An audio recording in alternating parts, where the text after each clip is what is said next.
Joining me now is Fox's foreign correspondent. We'll try back with him, Trey Yingst in Kyiv. Trey, back to you. Are you hearing explosions there? Because we're getting reports here from a variety of news sources that there are indeed explosions in Kyiv. We are hearing explosions in the capital of Kyiv right now. This is that coordinated attack that for weeks Western intelligence analysts warned could take place. The explosions in the Ukrainian capital started shortly after reports were coming in of explosions in the east and after those what appeared to be taped remarks by Russian President Putin finished up in Moscow. One of the places in the eastern part of Ukraine that we know took a direct hit during these initial airstrikes was a small town called Kramatorsk. And it was a town that we actually landed in over the weekend when we were on the front lines with Ukrainian troops. There's a lot of military equipment there, and it was used as a base in this part of very close to the front line. The fact, though, that there are explosions in the Ukrainian capital escalates this event and this Russian invasion into Ukraine to a level that analysts feared could expand to a much larger conflict between the two sides. Laura? Well, when you're thinking about the possibilities here, until we see what may be inevitable in Putin's decision-making, there really is a wide berth of possibilities that could spiral really fast out of control. What are you most concerned about given the fluidity of this current situation, even with knowing when this was kind of about to happen? It's the type of weaponry that will likely be used against large cities in this country. Our Jennifer Griffin at the Pentagon reported what American officials believed could be used.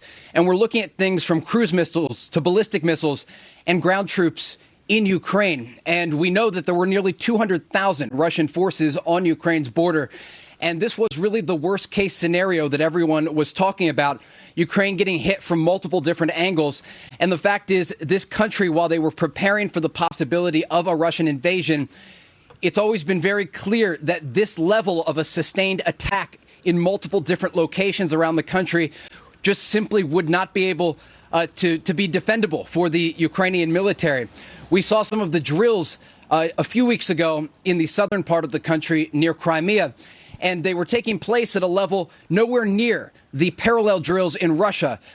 Those drills included a number of missile delivery systems that give the Russians the ability to have flexibility not only from the air, but also from the ground. So the coming hours are going to be quite significant to see how exactly President Putin aims to invade this country, because there are a variety of options on the table.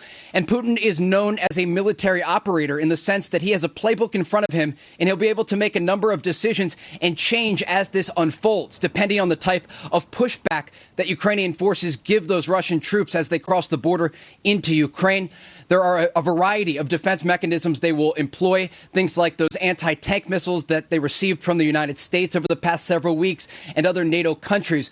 But the fact that we are seeing airstrikes in the Ukrainian capital means that Ukraine and Russia are at war. Laura? Yeah, well, and apparently Vladimir Putin, in his statement that the Russians heard at 6 a.m. Moscow time, he said, if you lay down your arms, if you're a member of the Ukraine military, you lay down your arms, you can return to your family. We're not, intimating we're not going to hunt you down. I don't know how many of the Ukrainian soldiers are going to do that, but looking at the chokehold that Russian troops have surrounding Ukraine and various key ports and key areas to the east, to the north, and to the south, they're going to be overwhelmed quickly. Anti-tank weaponry or no anti-tank weaponry, they just don't have the force to withstand this. I don't think. But Trey, we'll check back with you soon as this develops. Stay safe out there. And joining me now